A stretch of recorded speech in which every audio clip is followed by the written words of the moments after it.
Hello students. आज हम class 8 जियोग्राफिया पढ़ेंगे। और ये जो चैप्टर है ये हमने पिछली वीडियो में भी पढ़ा था। तो जहाँ तक पढ़ा था वहाँ से आगे आज हम शुरू करेंगे ए फार्म इन इंडिया।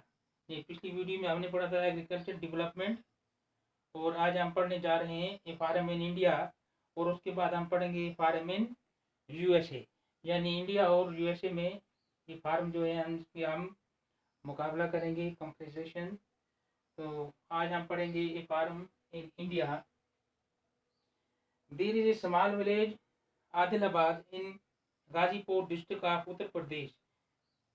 ये कह रहा है कि एक छोटा सा गांव है आदिलाबाद, जो गाजीपुर डिस्ट्रिक्ट और स्टेट यूपी में है। वहाँ पर एक जमींदार है या जिसका नाम है Munna Lal. Is a small farmer in this village who has farmland of about 1.5 hectare, जिसके पास तकरीबन 1.5 हेक्टेयर ज़मीन है। वो उस पर खेती बाड़ी करता है। तो his house is in the main village. उसका गाँव घर जो है वो भी गांव के दरमियान में है। तो he purchase high yield varieties of seeds, यानी वो HYV सीड जो है वो खरीदता है from the market every alternate year, हर दूसरे साल। यानी एक साल नहीं, उसके अगले साल वो हर साल मार्केट से हाई यील्ड सीड्स खरीदता है। तो the land is fertile and he grows at least 2 crops in a year which are normally wheat और राइस एंड पल्सेस। यानी उसकी ज़मीन जरखेज है, वो साल में 2 फसलें उगाता है। उनमें खासकर चावल और गंदम और दालें वो साल में 2 बार उगाता है। तो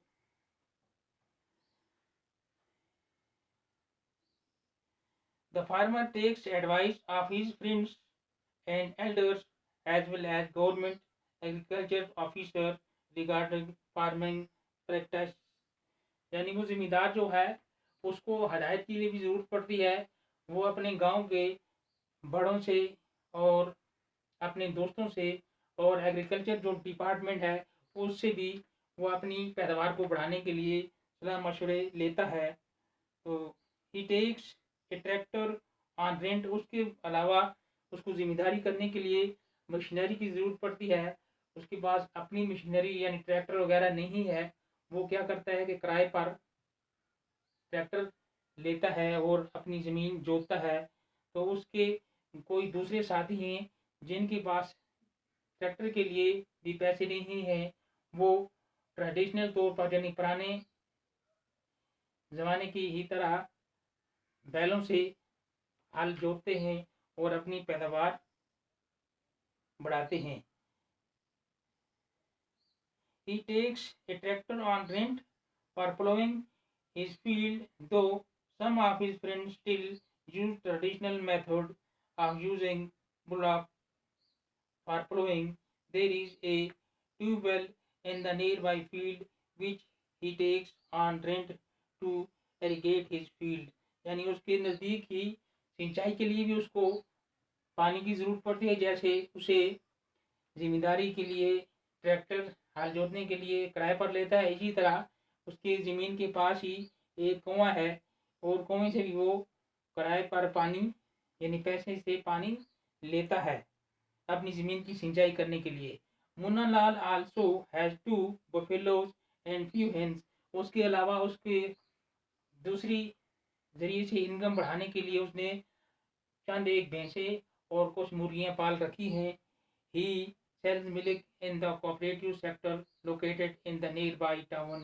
वो दूध अपना जो घर की ज़रूरत से अलावा होता है वो उसे मार्केट में बेच देता है। उन्होंने अपनी एक कोऑपरेटिव सोसाइटी, यानी जो भी वो दूध बेचने वाले होते हैं, किसी के पास 2 भैंसे हैं, किसी के पास 10 हैं, तो वो एक एक करके नहीं बेचते बल्कि सब इकट्ठे करके एक ही जगह पर दूध बेचते हैं ताकि उनको अच्छा पैसा मिल सके।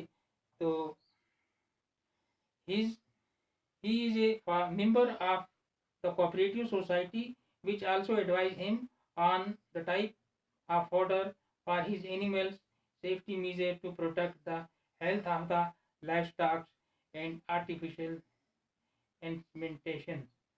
यानी वो कोऑपरेटिव सोसाइटी का एक मेंबर भी है और वो कोऑपरेटिव सोसाइटी वाले उसे वक्त वक्त पर हदायत भी देते हैं कि किस तरह वो अपने जानवरों को चारा खिलाए और उनकी सेहत और देखभाल के लिए क्या करे।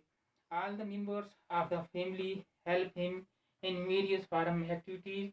यानी उसके अलावा जो मुन्ना लाल के घर के तमाम जो मेंबर हैं वो भी उसकी मदद करते हैं जिम्मेदारी में। Sometimes he tax credit from A bank or the agriculture cooperative society to buy HYV seeds and implements।